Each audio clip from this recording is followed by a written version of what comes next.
Buenas noches, hermanos, con cada uno de ustedes. Vamos a continuar con nuestro estudio de verso a verso del primer libro de Samuel, capítulo 22. Ya habíamos visto la semana pasada del verso 1 al 5. Básicamente, resumiendo este pasaje, vemos a un David huyendo de Saúl, y para eso él había llegado a la cueva de Adulam, ¿no? Y en esta cueva de Adulam vemos el clamor, la situación, quizás incluso emocional, y la prueba de fe por la que está pasando David, ya que está siendo perseguido no por cualquier persona, sino por su propio rey y por su propio pueblo, ¿no? O sea, y si tú llevas esto en contraste, David tiempo atrás había de alguna manera librado al pueblo de la esclavitud de los filisteos, porque con esa victoria que tiene sobre Goliat, básicamente lo que estaba haciendo es librar a su pueblo de la opresión filistea. Y después de eso, él se ha enlistado en el ejército del rey Saúl y ha seguido luchando por su pueblo, ha seguido obteniendo victorias, pero esto ha hecho que se acreciente el celo en Saúl, ¿no? Ese celo a tal punto de querer matarlo no una vez, sino en más de dos o tres ocasiones. Y ahora David está siendo perseguido por Saúl. Ya ha sido librado cuando huyó donde el profeta Samuel. Ha sido librado cuando de pronto, por Jonatán, por la ayuda de Jonatán, quien le anticipó, le avisó que huya. Y en todo momento vemos vemos la mano de Dios cuidando de la vida de David, ¿no? Pero eso no quita de que él no tenga emociones, de que él no tenga frustraciones. Y es por eso que en esta cueva de Adulam, él escribe dos salmos, ¿no? Que lo vimos la semana pasada, ¿no? Dos salmos, una pareciera un salmo de queja. No es queja en sí, sino que él está siendo consciente de su realidad, es una expresión de cómo se sentía emocionalmente. Pero vimos un otro salmo donde él se humilla completamente a Dios, donde él reconoce la soberanía de Dios, donde él clama a Dios, donde él confiesa su confianza en Dios. Y, y vemos cómo es que Dios en los versos 2 al 5 le manda esa protección o esa familia, ¿no? Su propia familia y otras personas afligidas, dolidas, dice endeudadas, terminan yendo y hacen compañía a David, y termina, por así decirlo, se forma un ejército, ¿no? De casi 400 personas, ¿no? Entonces Dios le muestra su favor. No le está mandando a los mejores guerreros, pero le está mandando personas comunes con problemas, pero para que se dé cuenta que no está solo, ¿no? Y más adelante estas personas van a terminar siendo los valientes de David, y es interesante, ¿no? Cómo es que Dios de lo oscuro saca algo mucho mejor, ¿no? Entonces algo que quizás David en su momento no lo comprende. Pero ahora vamos a ver del verso 6 en adelante. Vamos a ver el otro lado de la película, vamos a ver qué estaba sucediendo con Saúl, ¿no? Quien estaba persiguiendo a David.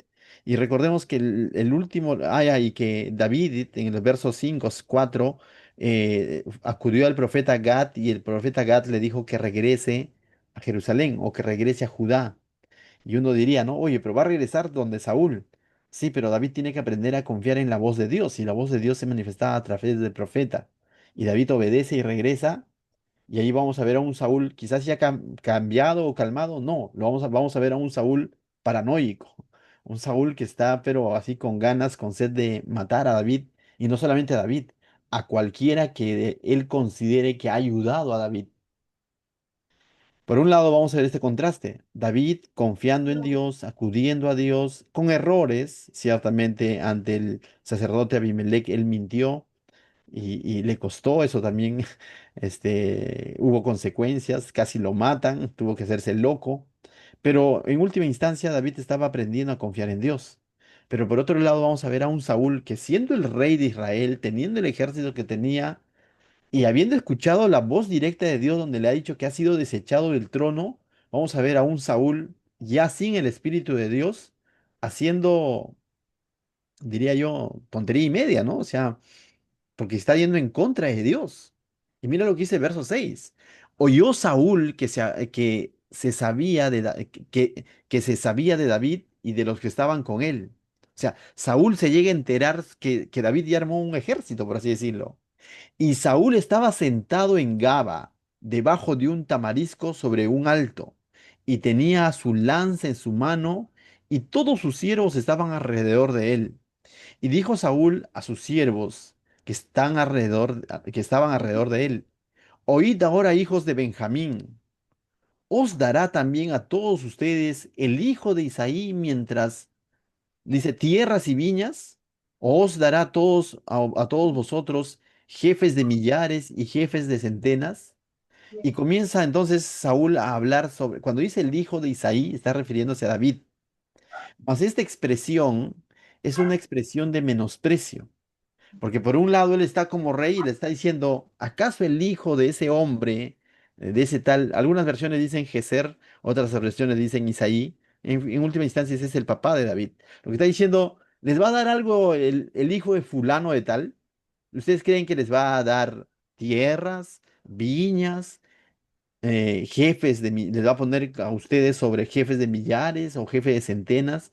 Lo que le está como diciendo, ¿no? Diciendo, ¿qué de bueno le puede encontrar a él? Pero ¿por qué diría esto Saúl?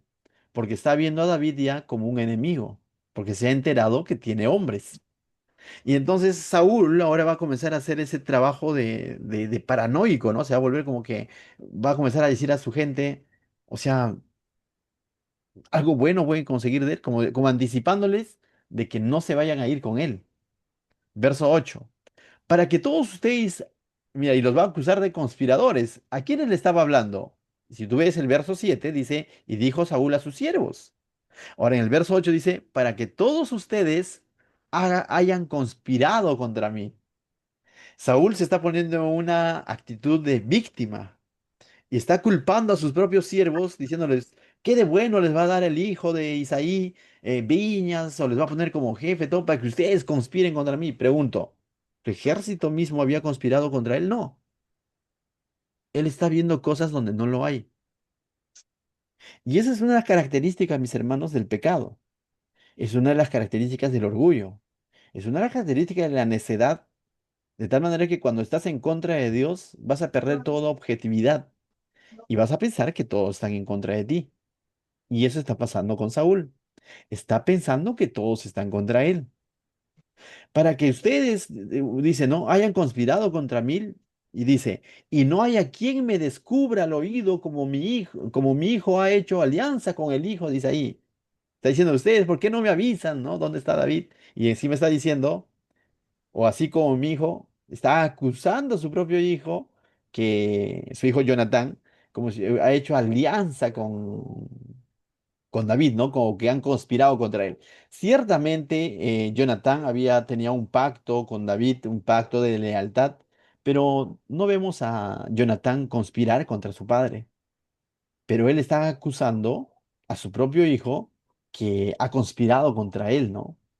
Dice verso eh, continuamos, ¿no? Dice, ni alguno de ustedes que le duela de mí y me descubra cómo mi hijo ha levantado a mi siervo contra mí para que me aceche. Pregunto, ¿eso ha hecho Jonatán? No. Jonatán no ha levantado a David en contra de su padre Saúl. Eso ya es lo que Saúl está pensando. Ha perdido toda cordura, ha perdido toda objetividad y su falta de confianza en Dios lo está llevando a desconfiar de todos. Mis hermanos, cuando dejamos de confiar y de poner nuestra mirada en Dios, nos vamos a poner en una actitud como la de Saúl. Vamos a victimizarnos, vamos a volvernos un poco paranoicos, incluso vamos a pensar que todos están en contra de nosotros, ¿no? Pero el fondo del asunto es de que Saúl se había desconectado de Dios, está desconectado de Dios. Y entonces su realidad, su manera de ver la realidad ha cambiado, está desconfiando en medio mundo. Eh, dice ahí, ah, verso 9, ¿no? Continuamos. Dice, entonces Doeg, Edomita, este no era benjamita, o sea, benjamita es de la tribu de Benjamín, el pueblo de Israel. Doeg, Edomita era un de la tribu de Edom, que eran primos, por así decirlo, de la tribu de Israel. Si queremos saber de dónde eran los edomitas, era Esaú, ¿se acuerdan de Esaú? el hermano de Isaac, ¿no? De Jacob, perdón, ¿no? De Jacob, hermano de Jacob. Pero ¿quiénes son los israelitas? Los descendientes de Jacob. Entonces, este era un edomita, ¿no? Entonces era como un pariente lejano de los israelitas. Y entonces este estaba enlistado en el ejército de Israel y miren lo que sucede con Doeg el edomita.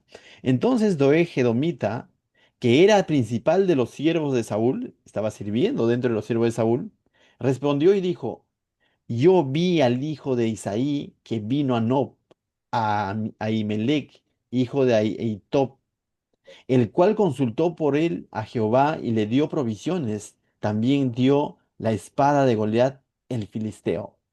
Es decir, después de que ha ofrecido directamente, claro, después de que Saúl ha ofrecido de manera indirecta viñas, hacerle jefe de algún centenares, de millares, este Doeg le domita.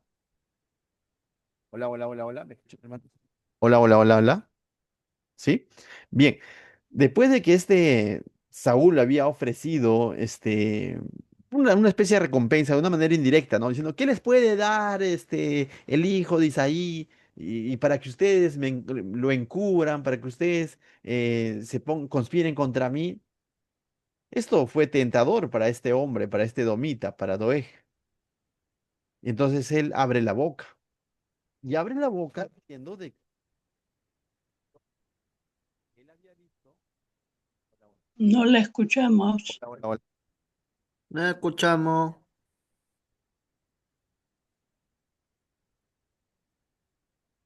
No, no se escucha, pastor, disculpe. Hola, hola, hola, hola, hola, hola, ahora sí, ¿no? Ah, sí, ahora sí. Bien, entonces vamos a continuar. Entonces, este Doeg el Edomita, de alguna manera, había visto que David, en algún momento, de capítulos atrás, había acudido donde el sacerdote Abimelech.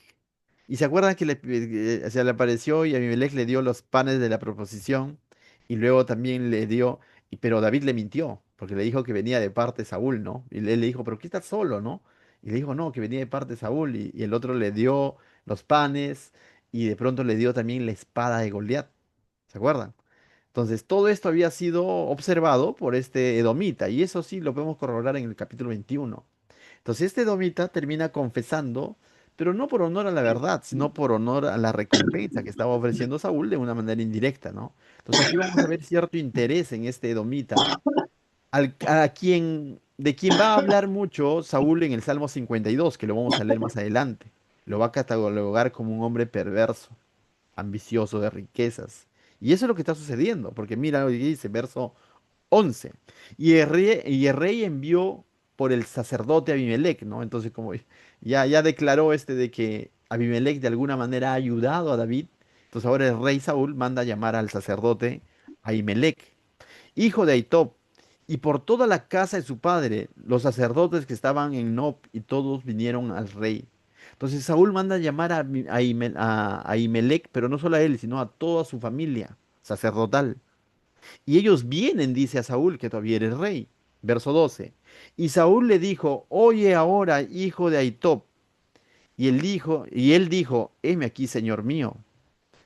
Ahimelech está rindiéndole la reverencia que merece un rey, ¿no? Y no vemos a Ahimelech como que huyendo, porque él en su conciencia no había hecho mal. ¿Me entiendes? Porque volvamos a ser sinceros con el texto, de alguna manera David lo engañó, ¿no? David no le dijo que estaba huyendo de Saúl y él lo ha ayudado, ¿no? Entonces él dice, heme aquí, señor mío, dice. 13, Saúl. Y le dijo Saúl, ¿por qué habéis conspirado contra mí, tú y el hijo de Isaí? O sea, tú y David, ¿no? Cuando le diste pan y espada, y consultaste por él a Dios para que se levante contra mí y me aceche como lo hace hoy día.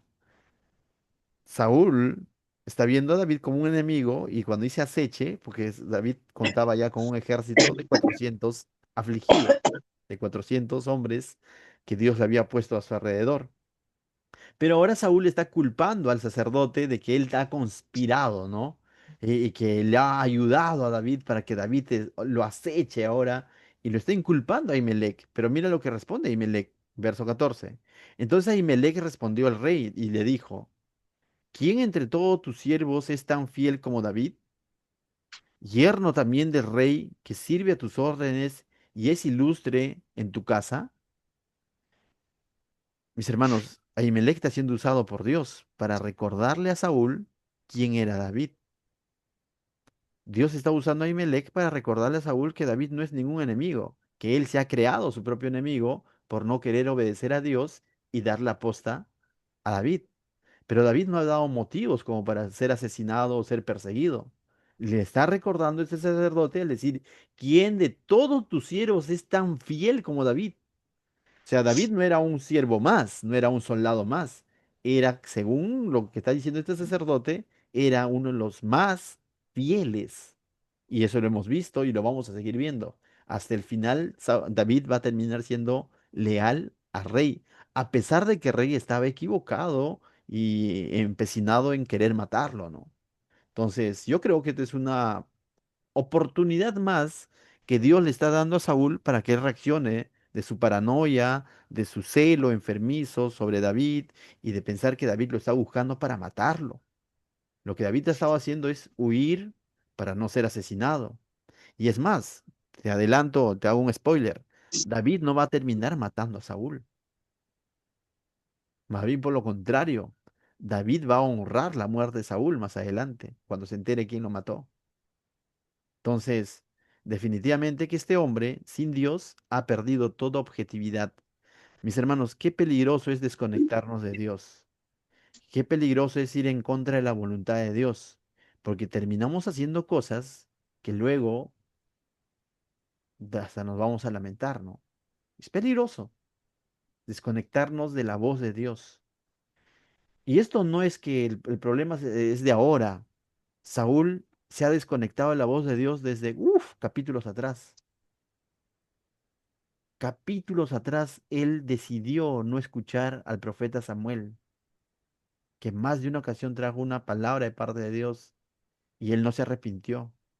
Más primó su apariencia, primó su trono, su cargo, mas no escuchó la voz de Dios. Dios le ha dado oportunidades cuando estaba persiguiendo a David y enviaba soldados y de esos soldados terminaban alabando a Dios. Él mismo fue a ese lugar a matar a David y el Espíritu de Dios dice se puso sobre él y terminó alabando a Dios. Eso es como para que él entienda de que Dios está cuidando a David, mas no lo ha hecho. Y ahora vemos a este Saúl totalmente desviado de Dios. Y ese rey de Israel no es un rey filisteo. Ese rey de Israel obrando en contra del plan de Dios. Verso 15. Dice, he comenzado yo desde hoy a consultar por él a Dios. Ahimelech dice, ¿no? Que él ha estado consultando a Dios por David. Ahora esto explica la respuesta que le ha dado, ¿no? ¿Quién hay más fiel que David de entre tus siervos? Dios le ha dado una respuesta, una convicción, el Santo Espíritu, a este hombre para que le diga estas verdades a Saúl. Dice, lejos sea de mí, no culpe el rey de cosa alguna a su siervo, ni a toda la casa de mi padre, porque tu siervo ninguna cosa sabe de este asunto, grande ni pequeña. Ahimelech está siendo sincero, él no sabía que Saúl está persiguiendo y todo lo demás. Más bien se está sorprendiendo y le está diciendo, pero si David es el más fiel entre tus siervos, ¿qué haces persiguiéndolo, no? ¿Cómo puede representar una amenaza para ti? Pero todo esto ya es en vano porque Saúl ya ha considerado en su corazón irse en contra de Dios mismo. Verso 16. Y el rey le dijo, sin duda morirás. Pregunto, ¿está escuchando la voz de Dios? No. Está tomando la oportunidad que Dios le está poniendo para retractarse y desistir de lo que está haciendo. No, sino más bien al contrario, está magnificando su maldad, porque ya no solamente va a dar muerte a David, va a dar muerte a un sacerdote de Dios, al mensajero de Dios, al que era encargado de presentar los sacrificios por el pueblo. Entonces, Saúl está cruzando una línea bien peligrosa porque va a dar muerte al siervo de Dios, y no solo al siervo de Dios, a toda su casa. Eso es algo que uno no se imagina. O yo puedo entender que venga el rey filisteo y mate a los sacerdotes de Dios, ¿no? Pero que el mismo rey mate al sacerdote de su propio pueblo es porque su corazón está lejos de Dios. Mis hermanos, cuidemos nuestro corazón. Dios va a mandar muchas veces consejeros, mensajeros a nuestra vida, pero no es que vas a coger una espada y lo vas a matar, pero en tu mente muchas veces los puedes desechar. En tu mente muchas veces los puedes tener en poco y simplemente estás cruzando una línea bien delgada que Dios está colocando ahí su siervo para que él enmende el error, mas no está escuchando. Mira, dice verso 17. Entonces dijo el rey a la gente de su guardia que estaba alrededor de él, volveos y matad a los sacerdotes de Jehová. ¿Qué tal orden, no? El rey del pueblo de Jehová está diciendo a sus soldados que maten al sacerdote de Jehová, porque también la mano de ellos está con David, por el simple hecho que él considera que ellos están a favor de David. Pues sabiendo ellos que huía, no me lo descubrieron. Falso, eso es paranoia. Está viendo cosas donde no ve. Ahimelech acaba de decirle, yo no sabía nada. Dice, porque también la mano de ellos está con David, y pues sabiendo ellos que huía, no me lo descubrieron. Pero los siervos del rey no quisieron extender sus manos para matar a los sacerdotes de Jehová. O sea, estos siervos, estos soldados de Saúl, tenían más temor de Dios que el mismo Saúl. ¿Te has dado cuenta? O sea, pueden ser muy soldados y todo lo demás, pero ahí se estaba cumpliendo este principio, ¿no? Que primero van a honrar a Dios antes que al rey, antes que la autoridad. No sé si te has dado cuenta, ¿no? Ahí vemos una sombra de estos hombres que, por más que estén siendo leales al rey, están al servicio del rey Saúl, ellos están honrando a Dios porque saben que ese sacerdote es sacerdote de Jehová. Y ellos, dice, se negaron a hacerlo. Dice ahí, verso 17, la última parte, dice, pero los siervos del rey no quisieron extender sus manos para matar a los sacerdotes de Jehová. Pero va a haber un ambicioso, pues, el que sopló, ¿no? Doeg, mira lo que dice verso 18. Entonces dijo el rey a Doeg, vuelve tú y arremete contra los sacerdotes. ¿Y qué hace Doeg? Él quería recompensa, ¿no? Él quería un puesto, él quería viñedos, tierras. ¿Qué hace Doeg? Y se volvió Doeg el edomita y acometió a los sacerdotes y mató aquel día a 85 varones que vestían efod de lino. ¿Sabes qué es vestir efod de lino, no? 85 sacerdotes que estaban en el servicio permanente a Dios. O sea, ¿hasta dónde puede llegar la maldad? Como autor intelectual, Saúl. Y la ambicia a este domita lo ha llamado a ejecutar eso. Dos cosas, mis hermanos. Los celos que tiene Saúl por el trono lo ha llevado a ser a autor intelectual de la muerte de 85 sacerdotes. Y la ambicia que tiene Doeg lo ha llevado a ser autor de de la muerte de 85 sacerdotes. Entonces, ¿cuál es la conclusión o la aplicación? Tengamos cuidado de los celos y de la ambicia. Nuestro temor a Dios tiene que estar por encima de todo eso. La única manera de erradicar celos, o el celo tiene mucho que ver con el egocentrismo, con el yoísmo, con el autovictimizarnos o con el poner nuestra mirada en nosotros, el remedio para ese tipo de actitud es poner nuestra mirada en Cristo, entender que Él es el que debe de gobernar nuestra vida y no nuestros propios deseos. La cura para la ambicia es saber confiar y descansar en Dios. De Él vienen las verdaderas riquezas que no necesariamente son materiales. Muchas veces son espirituales y si son materiales, amén. Pero entendamos esto. Estas dos cualidades llevó a estos hombres a ser autores de la muerte de 85 varones que vestían efod de lino, dice. No están siendo filisteos, no están siendo amorreos los que están matando a estos sacerdotes de Dios. Está siendo su propio pueblo. Entonces nosotros como cristianos debemos entender eso también. Cuando permitimos que los celos, la ambicia se meta en nuestro corazón, podemos terminar haciendo daño a nuestros propios hermanos Y no necesariamente tiene que venir un inconverso para dañarlos, sino nosotros podríamos ser esos que estamos dañando. Entonces, cuidemos nuestro corazón, mis hermanos, de ambicia y de celos.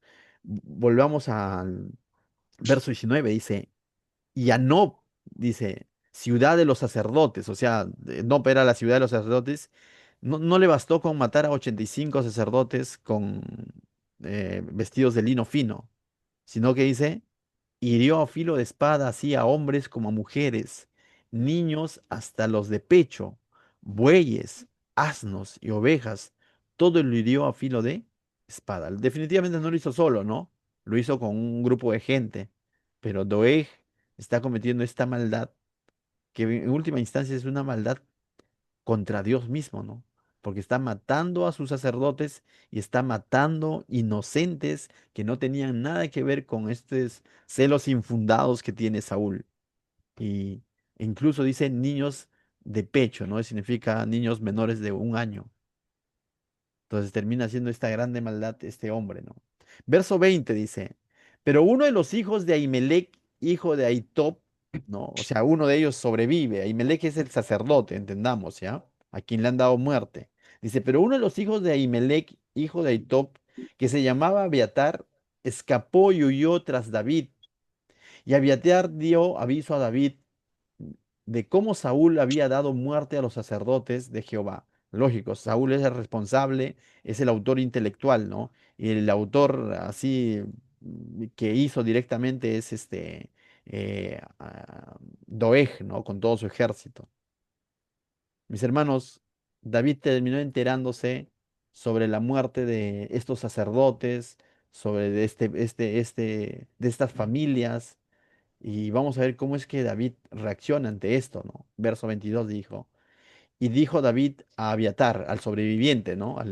A uno de los hijos del sacerdote. Y yo sabía que estando allí aquel día, Doeg el edomita, él lo había de hacer saber a Saúl. O sea, David ya sospechaba porque el día que él fue donde Ahimelech a pedirle pan y le dio la espada y todo lo demás, él sabía que Doeg lo había visto. Entonces como que ya se esperaba esto, ¿no? De ese Doeg. Y es interesante, mis hermanos, cómo es que David, al enterarse de esto, ¿no? De este hombre Doeg que ha dado muerte, juntamente con Saúl, como autor intelectual, han dado muerte a los sacerdotes de Dios, al pueblo de Dios. David escribe un salmos, y es el Salmo 52. Si tú tienes tu Biblia, ve al Salmo 52, y este salmo lleva un título. Y justamente David lo escribe a raíz de este incidente, de esta situación que está pasando, de al enterarse cómo es que los sacerdotes de Dios han sido asesinados por Doeg y por la orden de Saúl, ¿no? Y este salmo nos va a mostrar cómo es que David se sentía en ese momento, ¿no? Mira lo que dice el verso 52. Entonces, Salmos capítulo 52, disculpen, verso 1. Si tienes una Biblia Reina Valera, algunas Biblias traen un título. ¿No? ¿Y qué dice el título? Dice, al músico principal, masquil de David, cuando vino Doeg, edomita, y dio cuenta a Saúl, diciendo, David ha venido a casa de Ahimelech. ¿Te acuerdas? Cuando Doeg el edomita termina confesándole a Saúl y termina ejecutando todo esto, ¿no? Culpando al sacerdote Ahimelech y le dan muerte, ¿no? Entonces él al enterarse de todo esto ahora por Abiatar, hijo de Ahimelech, quien ha sobrevivido, entonces ahora David escribe este Salmos. Y básicamente mira lo que dice este Salmos, describe una realidad, lo que David estaba pensando sobre este hombre. Dice, ¿por qué te jactas de maldad, oh poderoso? Yo digo, ¿se lo está dedicando a Doeg o a Saúl? A ambos. Uno es el intelectual, el otro es el que ha ejecutado. La misericordia de Dios es continua. Al mismo tiempo vemos que David está entendiendo que Dios igual va a tener misericordia, ¿no? Agravios maquina tu lengua, como navaja afilada haces engaño. Amaste el mal más que el bien, la mentira más que la verdad. Has amado toda suerte de palabras perniciosas, engañosa lengua. Por tanto, Dios te destruirá para siempre. Primero que vemos como una indignación de David, una descripción de estos hombres incluido Doeg y Saúl, por lo que están haciendo. Pero recuerda, no es nada poco, han matado 85 sacerdotes y a todo un pueblo, a niños de pecho, significa niños que no tenían ni un año, simplemente porque, según su paranoia de Saúl, ellos han ¿qué? Confabulado juntamente con David, o porque están del lado de David. Pero el verso 5 nos muestra entonces ahora la esperanza de David, la confianza de David en Jehová. Por tanto, Dios te destruirá para siempre, dice. Te asolará y te arrancará de tu morada, y te desarraigará de la tierra de los vivientes. Verán los justos y temerán, y se reirán de él diciendo, He aquí el hombre que no puso a Dios por su fortaleza. ¿A quién se estará refiriendo? ¿A Doeg o a Saúl? Yo creo que a ambos. Tanto Saúl como Doeg no están confiando en Dios, sino están confiando en sus propias ambiciones. Y dice el Salmos verso 7, sino que confió en la multitud de sus riquezas y se mantuvo en su maldad. Eso significa que tuvo la oportunidad, tanto Doeg como Saúl, de renunciar y volverse a Dios, pero ellos decidieron mantenerse en su maldad. Mis hermanos, cuando estamos obrando mal, siempre va a haber una oportunidad, tal como lo ha dicho David al inicio. La misericordia de Dios es continua. Siempre va a haber una oportunidad para enmendar el error y desistir de esa mala decisión y volver a Dios. Pero también está esa oportunidad para persistir o mantenernos en la maldad. Entonces, estos hombres no tienen excusa. Verso 8. Pero yo estoy, mira, va a ser un contraste, pero ¿cómo está David? Dice, pero yo estoy como olivo verde en la casa de ¿quién? De Dios. Esto significa cobijado por Dios, protegido por Dios. Dios es mi fortaleza. En la misericordia de Dios confío eternamente y para siempre. Él está expresando su confianza en Dios. Te alabaré para siempre porque lo has hecho así, y esperaré en tu nombre, porque es bueno delante de tus santos. Y entonces ahí, mis hermanos, el salmo continúa, pero vemos cómo es que David manifiesta su confianza en Dios a pesar de las malas noticias, ¿no? A pesar de enterarse de que han dado muerte a los sacerdotes de Dios.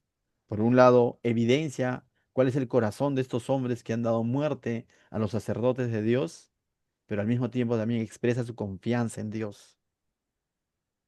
Verso 23, mis hermanos, dice. Verso 23 ya de 1 Samuel capítulo 22, verso 23, ya para terminar, dice, ¿quién es el que había venido ante él? El hijo del sacerdote, ¿no? De Ahimelech, si no me equivoco es Abiatar, ¿sí? Él había ido ante David con esas noticias. ¿Y qué le dice entonces a este hombre? Dice, quédate conmigo, no temas. Quien buscare mi vida, buscará también la tuya, pues conmigo estarás, ¿qué dice? A salvo. David sabe que ya no va a poder hacer mucho por los sacerdotes que ya le dieron muerte, pero va a honrar a esos sacerdotes cuidando de la vida de este último sobreviviente. Pero al mismo tiempo, David le está diciendo, si te tocan a ti, me tocan a mí. Pero no porque David se consideraba fuerte, ¿no? No porque David tiene su esperanza, su confianza en Dios. Entonces, mis hermanos, esta historia nos muestra dos contrastes.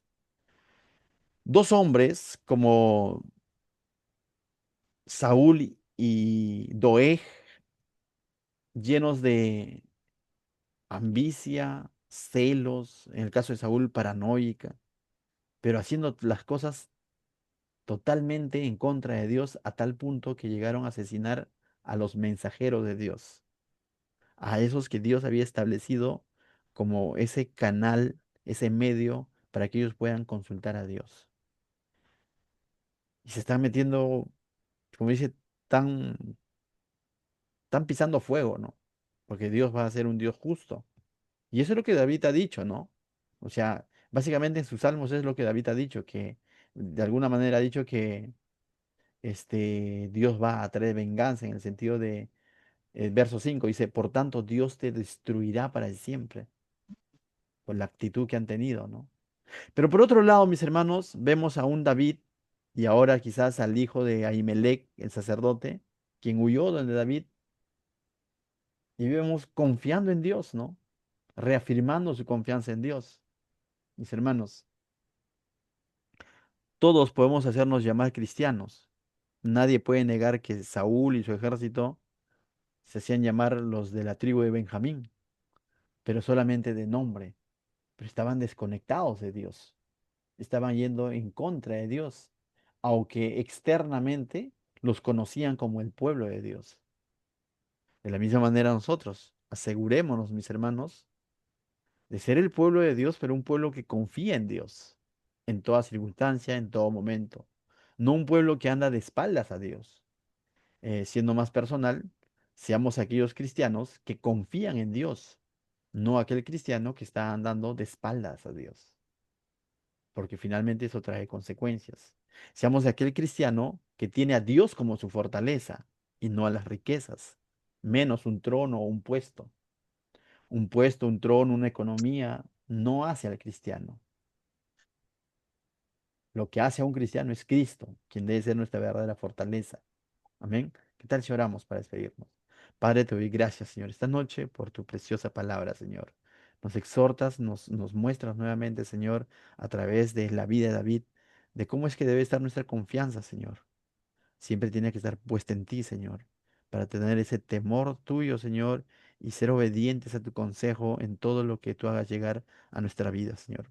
Guarda nuestro corazón de cualquier tipo de celo o egoísmo, Señor, que nos pueda hacer eh, a desear lo malo al prójimo o hacer lo malo al prójimo, Señor. Guárdanos, Señor. En el nombre de Jesús. Amén.